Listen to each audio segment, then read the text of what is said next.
She was actually the very first guest. I have been in tech my entire career. AI first, human always. 30% of people who have a college listed on their LinkedIn profile never went to that college. How you differ from a traditional domain company. A domain that represents your digital identity. People want to name their agents. Many want the agent to also have a wallet. Yeah, there's a lot of consideration. Yeah, there's 7 billion people, 7 agents for every person. 7 times 7 billion people. Maybe you've got some grumpy people. It replicates that. The application process starts in April. It goes April to August, and then we'll have that bi-directional flow.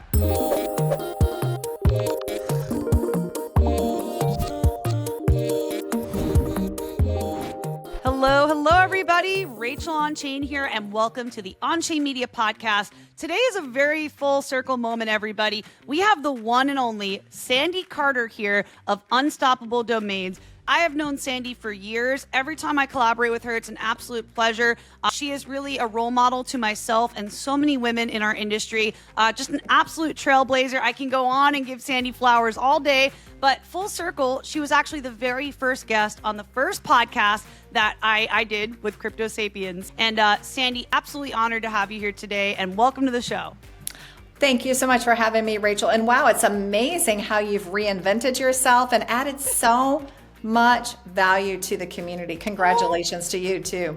Thank you. That means a lot. And yeah, I remember that first podcast was it was such a learning experience. You know, it was my first time producing a podcast. So I'm trying to do everything. I'm like, let's make this a podcast. Let's make this a live stream, a space. And I remember on that episode, I learned so much. And one of the core lessons I learned is that less is more, right? I tried to make everything happen. And it was, I'm glad you were there for that moment, just to kind of see the contrast of then to now. I've learned so much. And, you know, I appreciate you being like one of the early supporters and there from day one for me, basically. Yeah, I know one day I'm going to say, I knew her when, right? I knew her when. We'll pull out the vintage content from the archives. That's right. And we'll laugh a little bit, right? Yeah, there you go. Well, yeah, I'm so excited, full circle, bringing you back on. And yeah, excited to share with my audience. I mean, you guys, over the years, Sandy and I have collaborated. She actually wrote a Forbes article on some of the work that we were doing last year at the University of Ethereum, included a quote from me and several others in that as well in that article. So it was a big honor to be included in a Forbes article. It was the first time ever. So Sandy, always right there, you know, supporting, uplifting others in the community. So super grateful for that.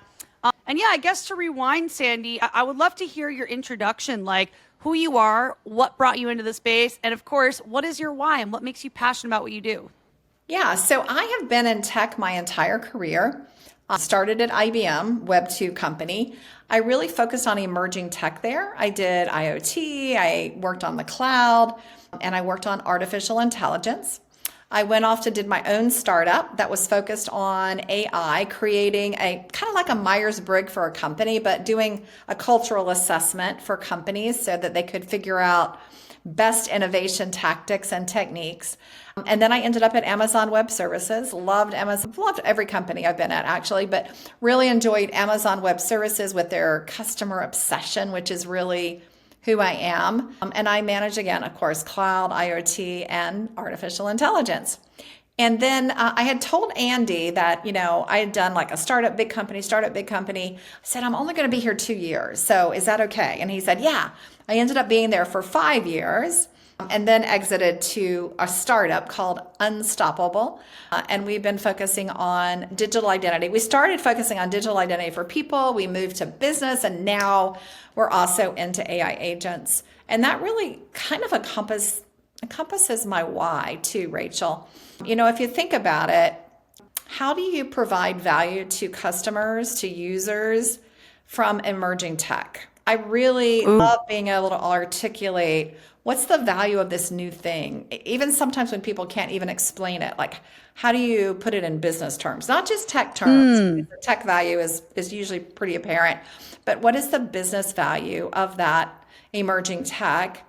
And then the second thing, my why, is my customers. I mean, that's why I fell in love with AWS. It's about obsessing over your customers. And, you know, we do that every day at Unstoppable. Our roadmap is built primarily from what our customers, our users, our partners are telling us. Same thing we did at AWS. And so that really is a lot of my why, making sure our customers are not just happy, but seeing value for their users or their partners. And when I can do that, I'm truly energized. Yeah, well, then you must be doing it a lot, because I've seen you've been called the Energizer Bunny of crypto. So you must really be. I mean, I see it. You know, you're adding value. You're connected with so many different incredible projects. I mean, we actually had the recent live stream with GBM Auctions, and it just seems like you have really been at the cutting edge, the bleeding edge of technology as sort of a pioneer, right? Like. I remember when the AI boom was first starting, everyone was like, oh my God, ChatGPT. And I was talking to Sandy back then, and she was like, none of this is new. We've been doing this for so long. This is not new. Like, so Sandy really has been, I would say, in the trenches of a lot of these emerging technologies like AI, blockchain, and, now in the domain space as well with Unstoppable. I mean, Sandy, you've been at Unstoppable now for several years, right? I have been, yeah, and I originally came in to help with the unicorn raise and to help with partners and to ensure we had a good user base. And I was able to help with all of that. We are the largest digital identity or domain provider. Digital identity comes through the domain in the Web3 space by far. We have 7 million digital identities roaming out there. We have thousands of partners, and we did our unicorn raise, which was a really, big deal. So now we're really focused on, how do we ensure that this is such a valuable asset, right? If you think about it, being able to have a digital identity for yourself where you can store information on chain, being able to have a digital identity for your company. And now, you and I were just chatting about agents. It's quite interesting because now we're seeing agents with wallets and agents with all kinds of really interesting things. I mean, who would ever known 6 months ago that we'd be having an identity for an AI agent? Like, I didn't That's guess incredible. That was not on my bingo card, not on my bingo card. So it's just such an exciting space, right? Don't you think? I mean, every day there's something new. I remember being on some spaces with the community and like watching Grok's wallet go over $1 million. I think these AI agents are really kind of growing in their ability to do different things, to have like almost a level of sovereignty and autonomy. So I'm curious, to kind of unpack the Unstoppable Domains universe. Let's say someone's watching or listening and they've never heard of Unstoppable Domains. What is Unstoppable Domains, and what are you doing? What are the main problems you're solving? And I would love to explain how you differ from a traditional domain company. Wow, that was a lot of questions, Rachel. Okay, so the first one is, if you've never heard of Unstoppable, how should you think about Unstoppable? Yeah. So you should think about Unstoppable like a domain that represents your digital identity. And what does that mean? For you as a person, that means representing who you are digitally. So for example, it could be your library card. It could be your birth certificate. It could be your university diploma. Now, why is that important? Well, if it's on chain, that means it is verified and can be proven and backtracked on chain to see what the value of it is. If you think about today on LinkedIn, anybody can go and put any university that they went to on LinkedIn. Yeah. And in fact, LinkedIn said 30% of people who have a college listed on their LinkedIn profile never went to that college. Well, yeah, that's crazy. If you have a diploma that's on chain stored in your identity, now you have a soul-bound token, if you would, token, which means it exists on chain, that you can show or prove that you really went there. So for people, it enables you to have that digital record of who you are. And it also enables you to transact in crypto. So let's think about, a simple case. Way back when the internet was born, you didn't type in Amazon.com. You typed in 129.45. I mean, you had to type in a series of numbers. People were getting it wrong. And so what the traditional domain companies did is they said, okay, you want to have an identity. Let's don't have it as numbers. Let's give it a name. We did the same thing for wallets. So if you have Rachel, that name now represents your wallet. So you can use that to transact. You can use it to log into a DeFi app. You can use it as your gaming tag. Now, because everything lives on chain. So not only now do you have a digital record of who you are, but you can also transact with it. So it's becoming this very valuable asset. Now, Wow. because we were waiting, Rachel, I think on our first podcast together was like, we're gonna have two people come to us. Well, that never happened, and it didn't happen really for anybody, I don't think. Maybe Luca broke the code with Pudgy, but so we decided, well, we're gonna go to them. So there were all these Web2 domains out there that served as digital identities for companies. Amazon.com, Onchain. Is it XYZ? Onchain. What is your Onchain Media? On-chain media. .co. That's your digital identity. So what we've done is now if you go and buy Onchain Media. Let's say .io or .net from us, then that is truly DNS domain and it goes on chain. So now I could take onchainmedia.io and I could transact. I could use that as my wallet, for example. So powerful. But what it really does is it gradually introduces the Web2 crowd to the power of having an asset on chain.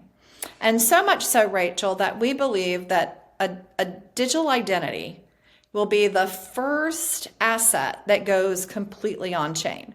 We have so many followers now, copycats, who are trying to do the same thing. So we believe that, eventually every .com, every .io, every .ai, will be on chain. And that will give all these special capabilities.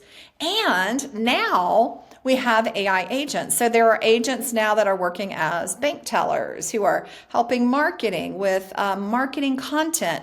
And what we're finding is people want to name their agents. They want an identity for the agent. And many want the agent to also have a wallet. Therefore, you need a human readable name.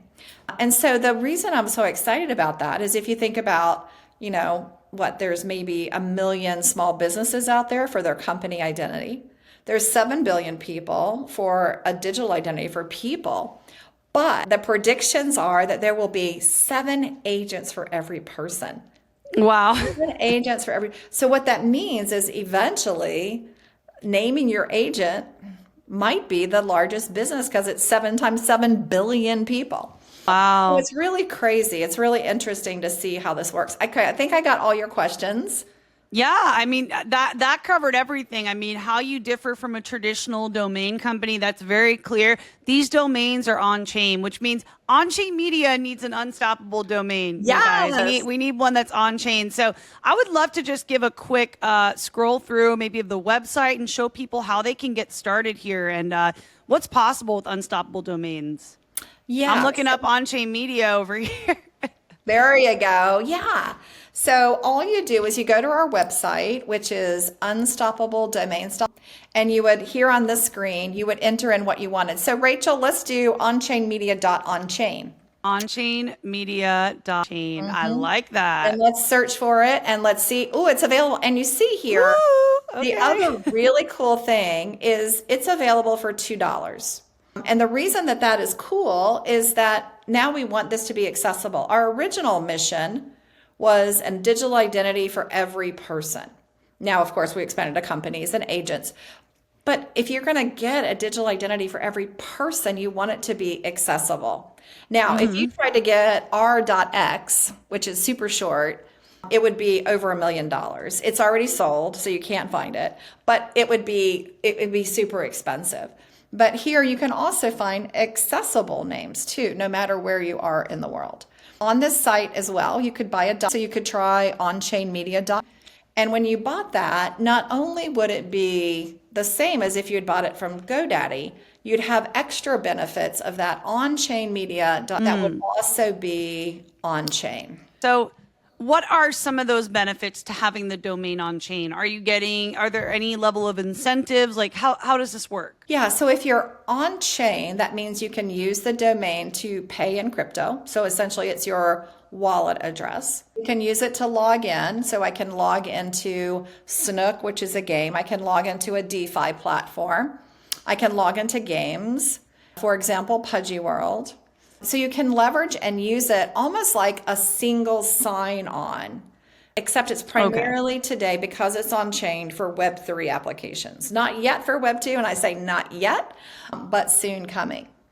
And then it's really quite fascinating because we've got now a huge audience too that is pre-buying domains, expecting a brand new marketplace, if you would, for agents too. So we've got that marketplace you saw is where you can buy and sell. So let's say I bought Rachel.agent or Onchain Media. Is there a Rachel Onchain potentially? Try it. Yeah, try it. I mean, if someone hasn't bought it, it should be there.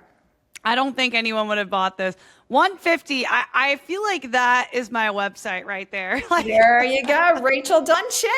I need that, you guys. Okay, I'm glad y'all are watching the podcast. If you're listening to the podcast, I just found Rachel Onchain available on Unstoppable Domains, so I'm going for it. That might be my my new website. There you go. And so the cool thing is too, we actually have a widget.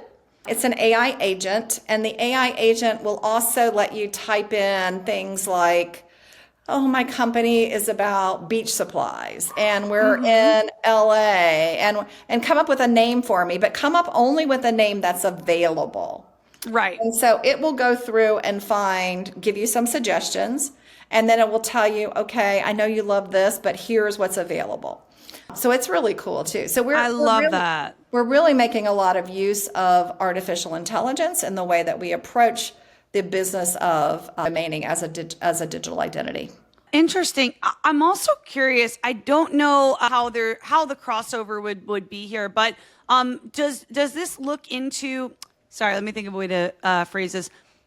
Is there any crossover with trademarks? Because I know, like, there's like a pretty complex, system around trademarks. Is there any crossover here to like check that kind of stuff when creating a domain? So we actually use the U.S. trademark site to verify a TLD. A TLD is a top-level domain. So it's the second part of your domain, like Onchain. Does anybody own Onchain? So obviously, like, we wouldn't do Google because Google owns that trademark. We're also we try the best that we can because there's so many new companies coming up. Yeah. But like, we'll protect Google. So if you try to buy Google Onchain, we'd only sell that to Google, the trademark holder. Or Goldman Sachs Onchain, we'd only sell that to Goldman Sachs. Right. If it's a big enough brand that's like very recognized. I can see that. That's good to know. Okay. Yeah. So if you do have a trademark and it's not marked off, if you send us a note, we will definitely block it or protect it if you own a trademark on your name. So for example, OpenAI. When OpenAI came out, we didn't protect it because at the time it wasn't trademarked. And then we got a note. So we had already sold some because some people are really fast, man. They watch. Yeah.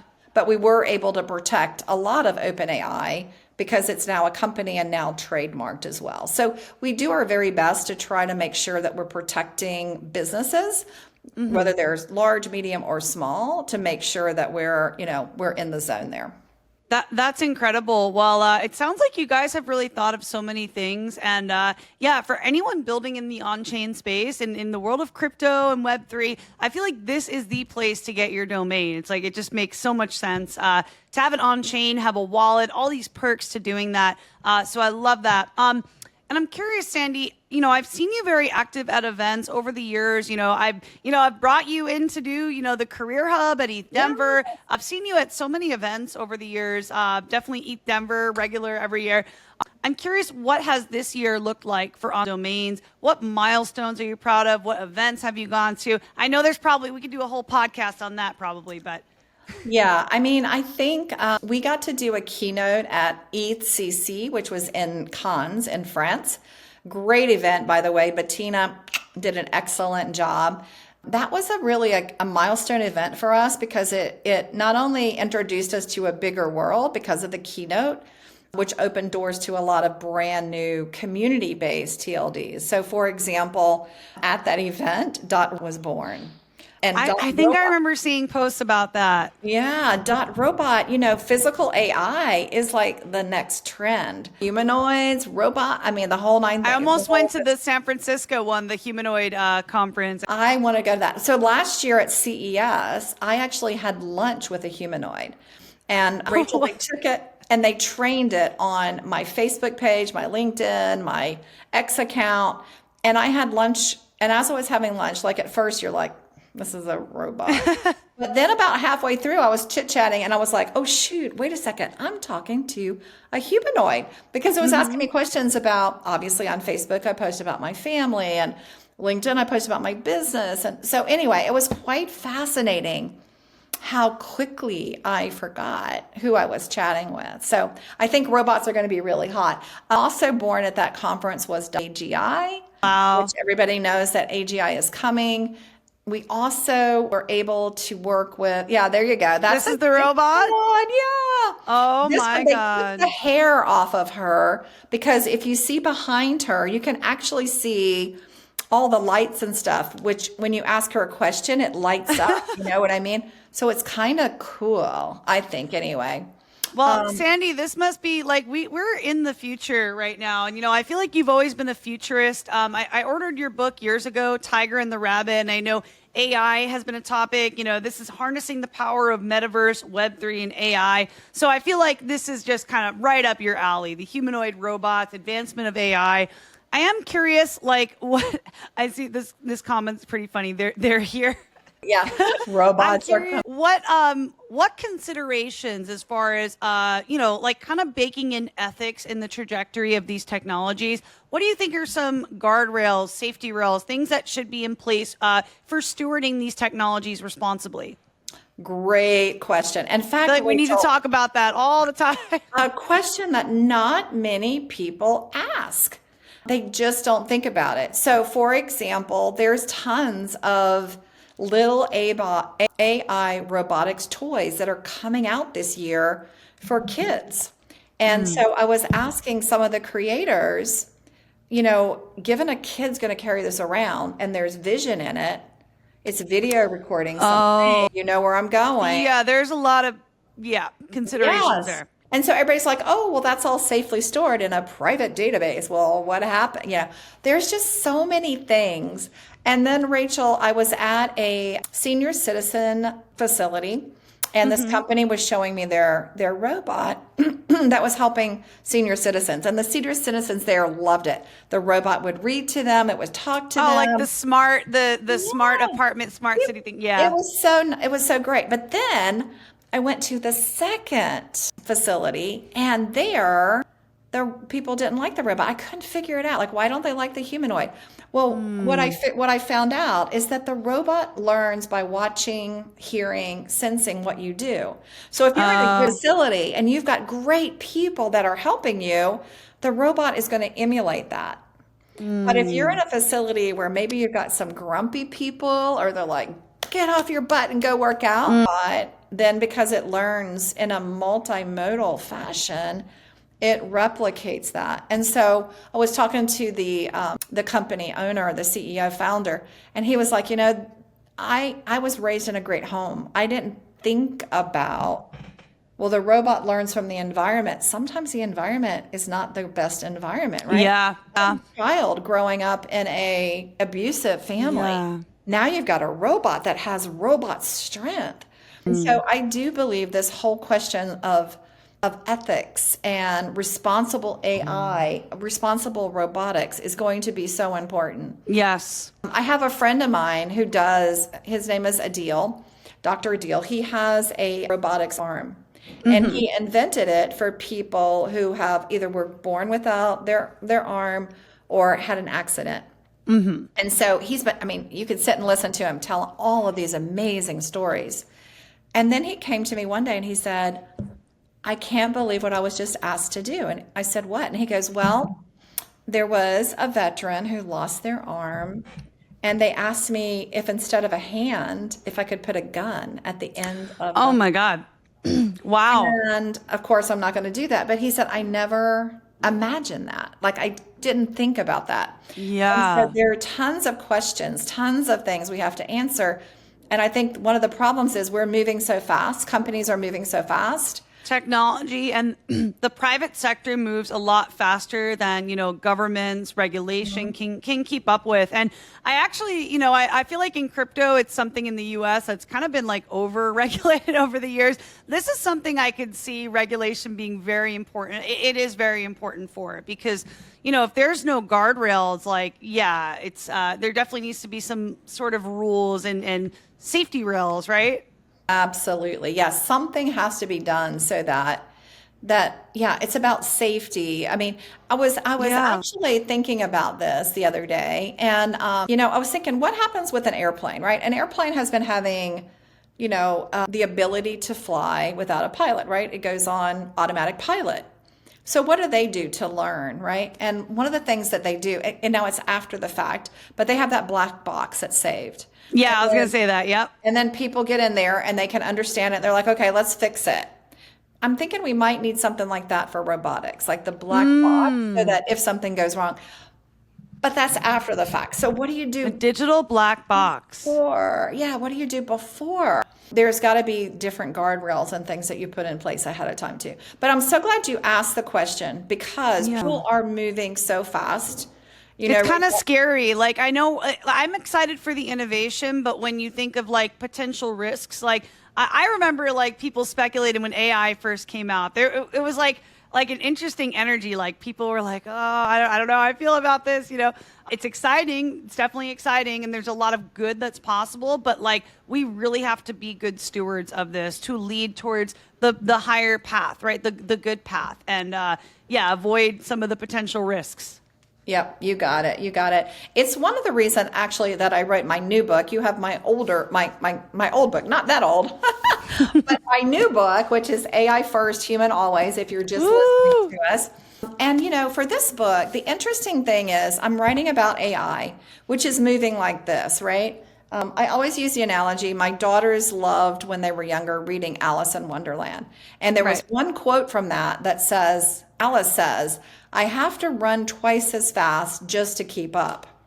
And I think we're actually running 5 times as fast just to keep up with artificial intelligence. So one of the things that I decided to do is, you put your pen down 9 months before your book goes live. I decided to write an AI agent for my book. First book with an AI agent. That is so cool. If you're listening to this, you guys, AI First, Human Always. This is the first book to have an AI agent, you guys. This is absolutely incredible. And so what the agent does, what I was thinking is by the time the book comes out, which is a natural cycle, 9 months, things are going to be changing and moving.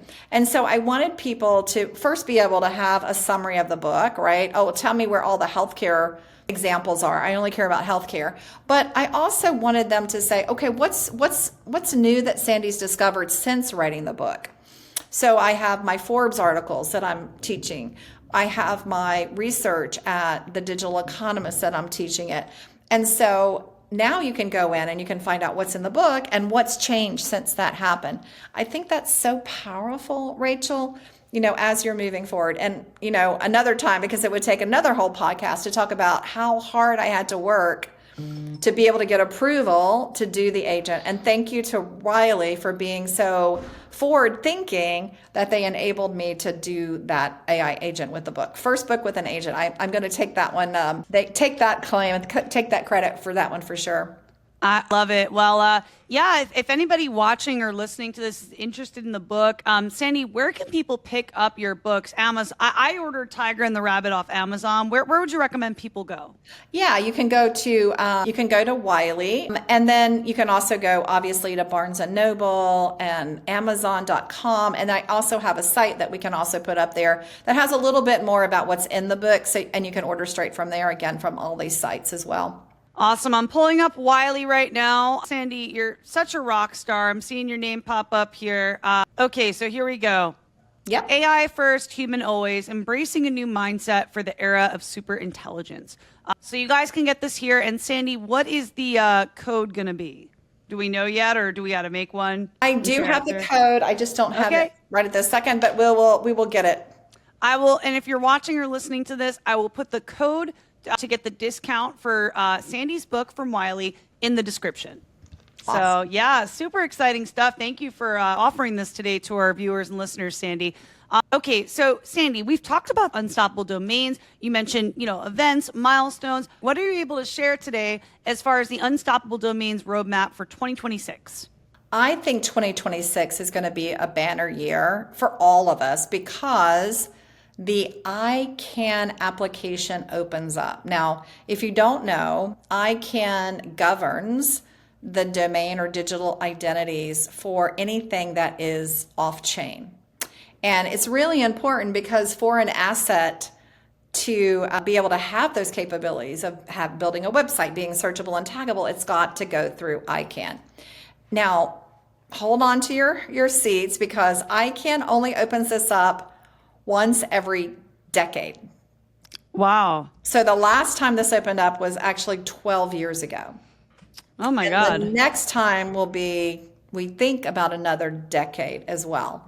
And so this is a banner year because we've got some amazing naming services that today work on chain that we're going to be taking forward. They have an intent to apply with ICANN, such as .privacy. Another fun one, anime. I mean, we haven't touched on Anime. these creator spaces, right? These creator spaces are, I think, super interesting, as we move forward. Privacy, think about privacy, right? I mean, how important privacy is as well. We have .twin that's moving forward. One of the most popular areas for AI is doing a digital twin. If you think about manufacturing or healthcare, right? Having a digital twin as a surgeon or looking at supply chains. It's just so important, I think, to be able to look at how you do your twinning. We Right. also have .hub. I love this. So Stan has hub culture, and what he does, Rachel, is at many events, so like Climate Week, like Davos, like South by Southwest, stands up a completely environmentally friendly space that's all tokenized. So That is so cool. You rent the rooms with token. I mean, the whole, you have to listen to his whole, again, we could do a whole podcast on that. I would love to. If you want to. to bring him on Onchain Media, Yeah. I would love to feature that guest. Yeah. Yeah, he's awesome. And so, obviously .hub, but think about the potential for .hub, right? You got tech hub, you got a marketing hub. I mean, there's just on-chain hub. I mean, no, I have been, I just did a video shoot, like I mentioned. I was in LA yesterday and did a shoot around what on-chain media is, why on-chain media matters. And I did define it as like a blockchain storytelling hub, So I think that is very fitting to what I'm doing. And then one of the other ones that's going is Brave, right? Brave browser. But think of Brave. I love Brave. We're on Brave right now on my browser. Yeah. Yeah, Brave is, I think, just rocking it. So there will also, they're also going to take it to ICANN. There will also be some of our own TLDs that also go to ICANN, like .crypto, for example, NFT wallet. So there'll be a set that we'll take forward too. So this is monumental because the application process starts in April. It goes April to August. And then a lot of decisions will be made in 2026. And for me, this is a really big moment because it really goes to say, now you can have an asset. We've taken to on-chain. Now we want to take on-chain to DNS or Web 2, and then we'll have that bi-directional flow. It's just, oh my God. It's like, I get goosebumps, right? First asset that'll be completely on-chain. So cool. You and your team, I feel like you've really thought of everything. And I also want to give flowers to the Unstoppable Domains team. You guys, I met with Sandy. We were in Texas. I want to say consensus, permissionless. Was it consensus or permissionless? I don't remember. Maybe both. I don't know. Maybe both. But I sat down with Sandy, you guys, and the level of professionalism that this team has, like they're so on the ball. I come in, she's got like a team of people helping to manage. We're doing a little interview. Like I was just so impressed at the professionalism, the organization. And it's very clear through everything you've been able to execute on that you have an incredible team behind you, Sandy. And yeah, just very proud of you and proud of everything you guys have been able to accomplish. And I have to just throw out some thanks to the team too. Rachel, we just got our customer SAT scores for the year.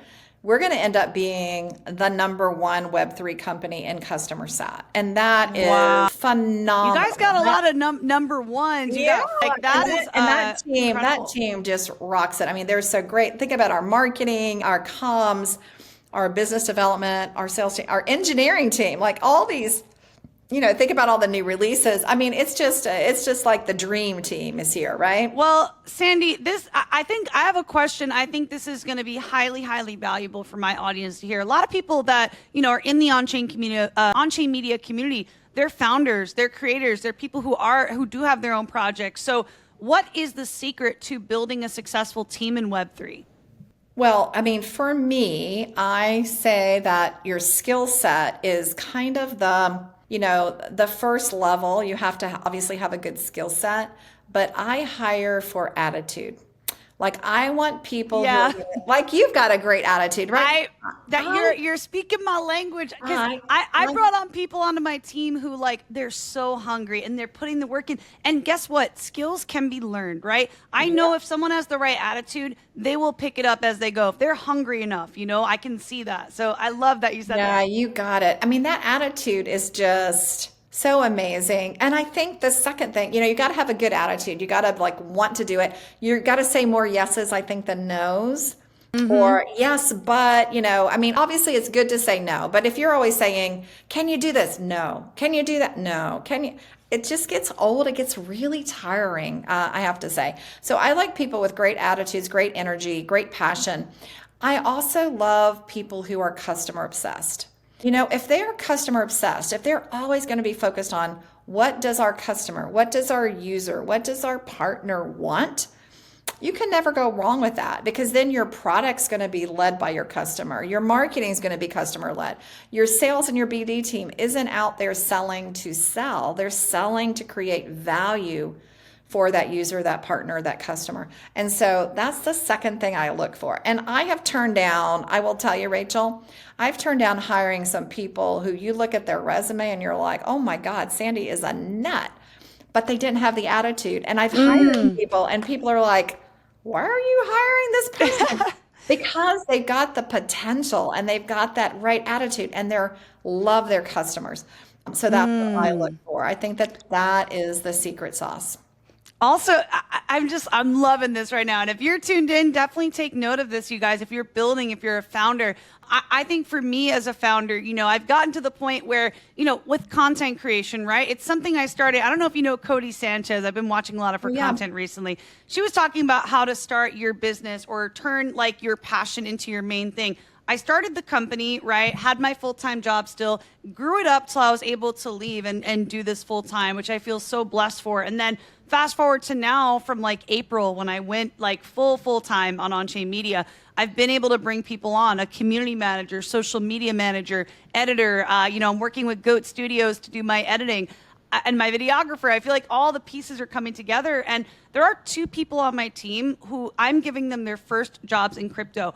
One of them was my first employee of my first company, Web2 company, a juice business that I ran. So I know her work ethic, I know her attitude, and she's shown a genuine interest and curiosity in crypto. So shout out to Eureka. I wanted to give her a chance, and she's completely blowing me away with her efforts. And another one, Galgi, I've been seeing him work on his video editing skills. So I gave him his first job as our clipper on the Onchain Media team. So I say this to say that I see people with potential, and when you have the right attitude, the right level of grit, tenacity, and willingness to learn and show up, I think those people do very well. So anyway, that was a lot of words. You said a word that I love, and that is grit.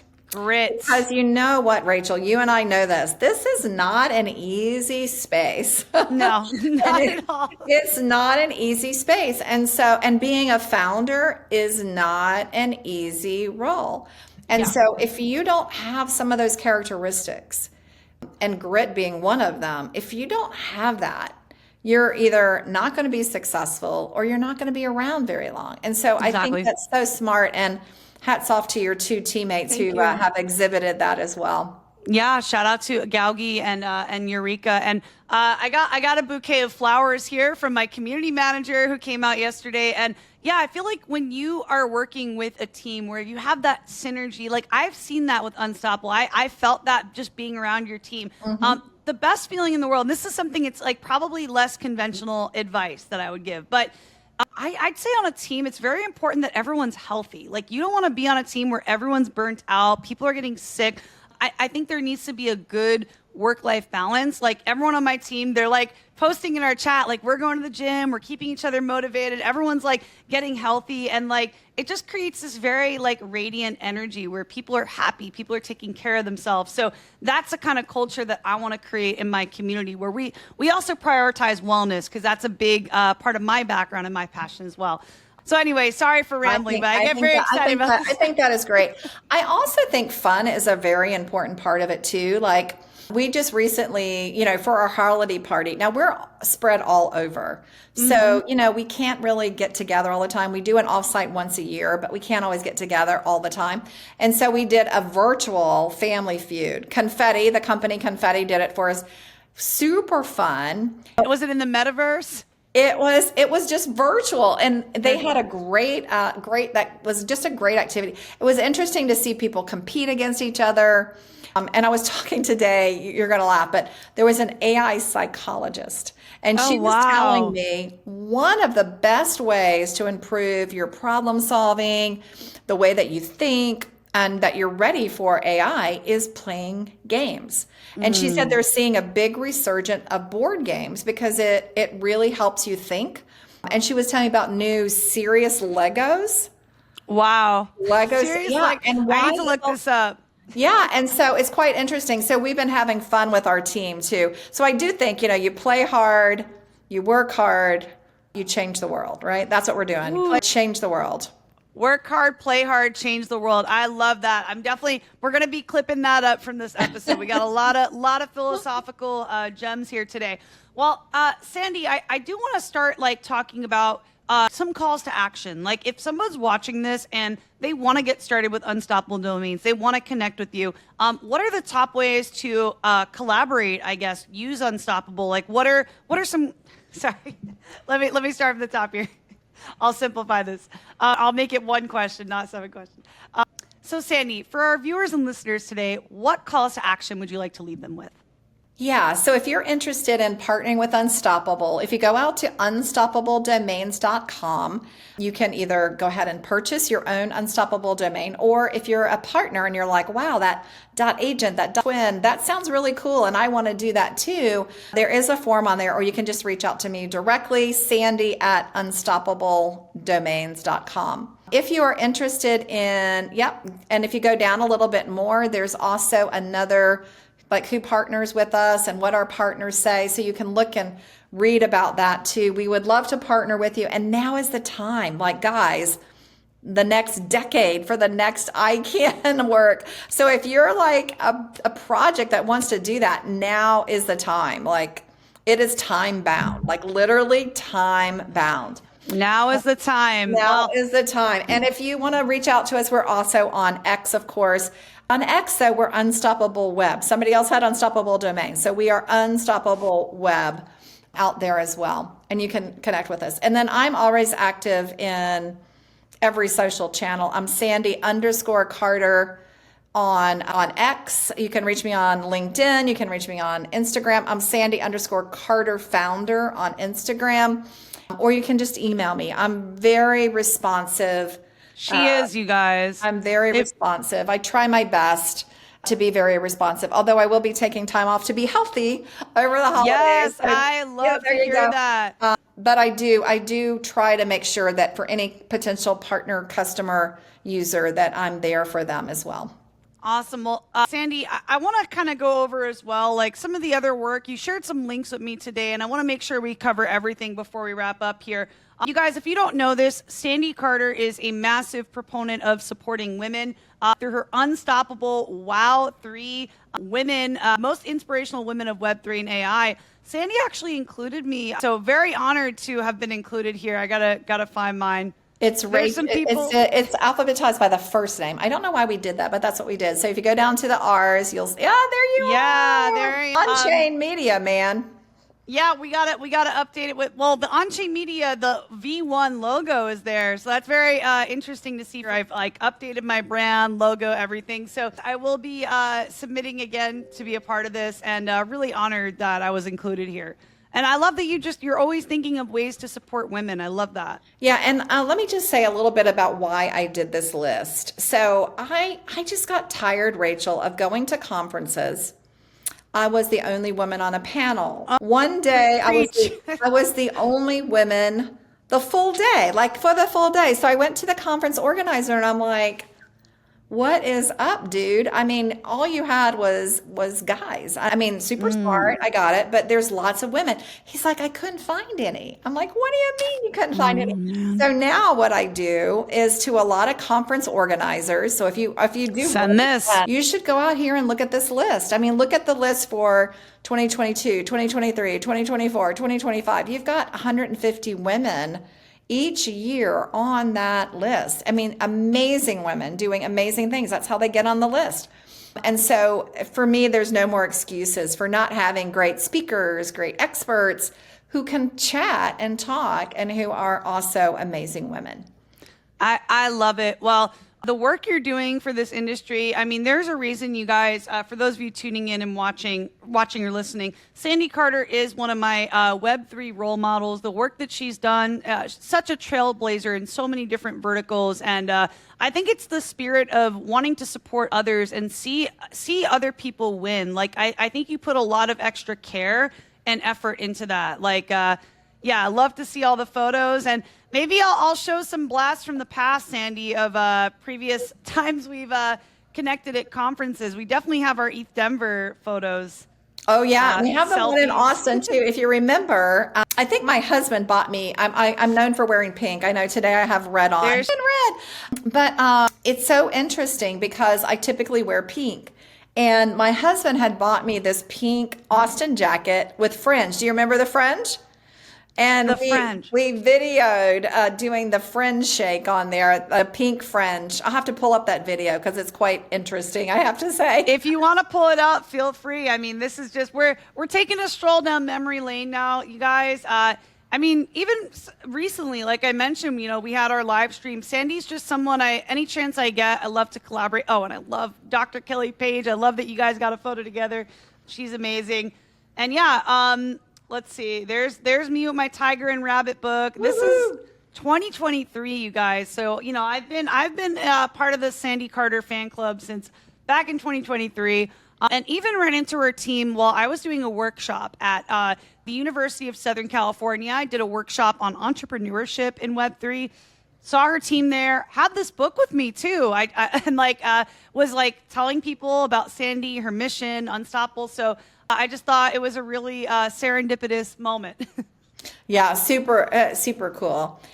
And it's so, oh, there we are. That's us in Paris. Yeah, that's right. We've run into each other a lot. I know. haven't we? Oh my So many goodness. events. Another one. Here we go. Yeah. Oh, that's my fringe jacket right there, There it is. Rachel. Fringe. Oh, I thought you said French. Oh, no. Oh, I wish it was fringe. No, it's fringe.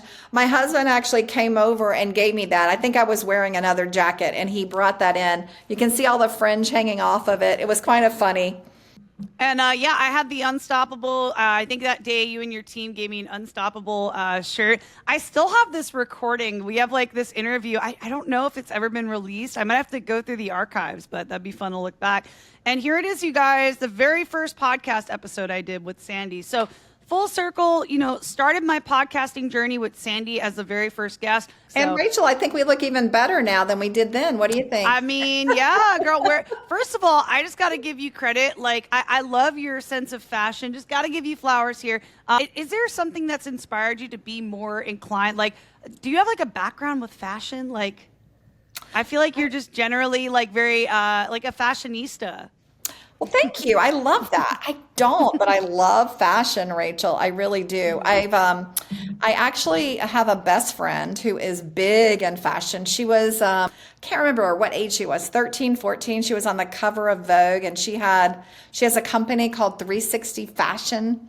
It's truly awesome. So she combines tech and fashion together. That's Oh, really that's right that's as up. close as I've gotten to it. And then I have to tell you, one of the highlights was I was in Cannes, and Vogue is there in Cannes, and they invited me in to do a business review. They have a lot of business articles in Vogue. And before we did the article, they dressed me up, they did all the makeup, and I got to go at the Vogue sign. So that was like one of my big moments for 2025. Oh my It God. was Wait, so so this is recent. Is there like shots from that? I would love to see some of you got like photos in Vogue. The photos were for me. The interview, but they did take Was with pictures of Vogue. me for the interview. But my Vogue moment was, I think I did it in Singapore too, actually. I did. I did it at Token too. I dressed up in my pink jacket in Singapore though. But yeah, it was fun. That Vogue is amazing, I have to say. Well, just one more comment before I wanna pull up the Wikipedia. Sandy has a very impressive work history on Wikipedia.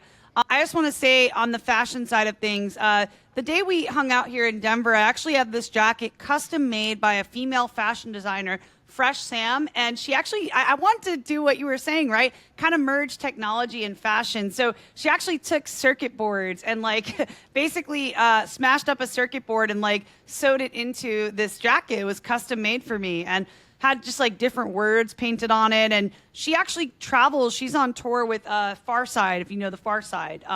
So she travels with them, has done pieces for Waka Flocka, like several other artists, musicians. So I feel really honored, like when I do an event and I really want to put like care and like a custom piece into the, when I'm doing a speaking engagement, she's my go-to.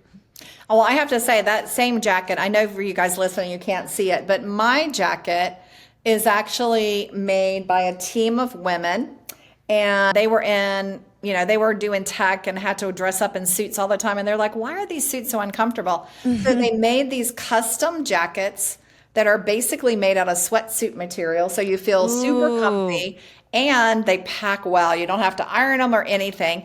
And then you can see on this one, they have a little skull there. They've got a heart. Little Rolling Stone. And I've got the cheetah hoodie on the red jacket. I definitely need one of those. If you have a link or Miller went. I'll definitely give you the link because I have to say they do. I'm still waiting for a pink jacket. That's what I keep telling them. I've got a green one. I've got a blue one. I've got a red one. I want a pink one because that's my signature color. I mean, well, I would love one of those. That's definitely something that I would wear to a conference. I love anything that's fun, that pops. Like, I love icebreaker pieces, right? That you can't underestimate that at a conference, you guys. If you have something with some sort of novelty, right, it could start a conversation. So I love that. Now, I want to quickly bring the attention here to Sandy's Wikipedia, you guys. We're getting close to the hour here, so we'll power through. But if you guys look at Sandy Carter's career, she has so many incredible accolades. We mentioned her roots at IBM, AWS, speaking engagements. She's spoken at the World Economic Forum, just so many incredible accolades here. And, part of this also in 2025, you attended a dinner party hosted by President Donald Trump. I'm curious if you could just give like the TLDR of that experience. That really is a very unique experience to be a part of. It was really unique, and there were it wasn't like me and the president. It was me and 200 people and the president. But it was awesome. Whether or not you like him or not, he is pro crypto. He has done so much for the crypto industry.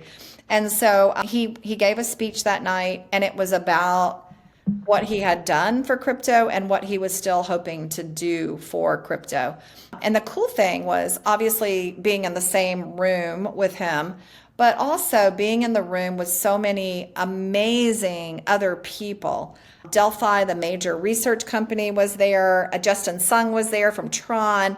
I mean, just some really cool other Web3 people. And I do applaud Donald Trump for what he's done for crypto. I mean, so many people wanted to do the right thing, but there really wasn't regulation. People didn't know what to do. And so I think it was, pretty awesome that there are now clearer rules, not all the way clear. We got a long way to go, but I think clearer regulations that really help all of us in this industry now feel like we want to do the right thing. Now we're guided on what that right thing is. Absolutely. And I have to say with this administration, it's the starkest contrast that I've seen as far as improvements in our industry, progress being made. I have my, I don't know if you can see my Stand with Crypto poster over here.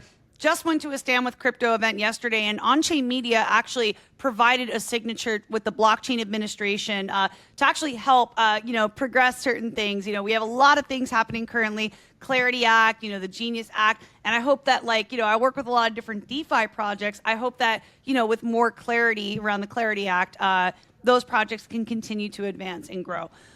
And yeah, I'll just say that, that's such a cool experience. It's for holders of the Trump meme coin too. And I feel like that was such a big meta at the time. That's just such an incredible. I do want to just make sure though, I do not hold the Trump meme coin. I was invited as a guest. So okay. I don't hold the Trump meme coin, but I was invited as a guest. I did get to meet a ton of people who do as well. Incredible. And, I also see here, the list of I'm sure there's more than this. This is probably what they've been able to find on Wikipedia, but you just have so many accolades, recognition, and it seems like you've put an emphasis as well. This is something I've realized as an entrepreneur, press, writing, as a writer for Forbes, you've really prioritized the storytelling piece of your entrepreneurial journey. And I'm curious why that is. Why have you decided to double down on storytelling, on writing, doing things like writing for Forbes? Well, first of all, I think storytelling is the way to go. I think most people can relate to it, right? Mm-hmm. I'll go do a presentation and people won't remember everything I presented, but they'll go, oh, I remember this story or this story or this story. Yes. One of the reasons that I'm really proud about writing for Forbes is, as the market ebbs and flows, a lot of people don't write anymore about crypto. Mm-hmm. A lot of people won't write about Web3 because they associate it with scam artist. And so I feel that it's really important that Web3 has a voice. And mm-hmm. so what I try to do is to provide a voice and an explanation. So for example, I mentioned stablecoins in one of my Forbes articles, and I just got so many people emailing me I don't know what a stable coin is. And so I wrote an article. What is a stable coin what is a stable coin if you were my mother? How would I describe it? Or if you were a 5-year-old? And so I feel like it's my responsibility to help simplify, clarify, and then highlight amazing, amazing companies. So for example, we highlighted Zero Gravity, who's doing decentralized AI. That is so important that we have a way that there's not one or two companies who control what's happening today in AI. I just covered reInvent. You would have thought, oh, wow, reInvent, the whole theme was AI. But if you go underneath it, they published a set of standards for agents being able to have a crypto wallet. They had Silencio there. I don't know if you know Silencio, part of the DPen family. So while all the other media was talking about AI, and I covered it too, but they missed all of the super cool stuff on Web3. Discord was there. Discord, which we all know and love, was there giving a story about how many messages a second that they get. And so I feel like, I don't want us to be bypassed because there's this new shiny article. And with that screen you just showed, that was from a company called Synergenesis. And that little which one? Keep going down. Okay. Right there. Here. Okay. And this company is the company that launched .twin. And I think it's really important because they were the first agent company to connect an agent with a name and with a wallet. And now they're doing agent commerce. They've got a company out of Asia that's kind of like the Spotify of Asia that's using and leveraging this. I mean, it's important that we highlight and celebrate the Web3 companies that are making things happen.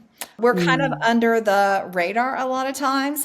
There's blockchain being used in so many places, Rachel, that people would be shocked to know. And so I just want to make sure that the story gets told.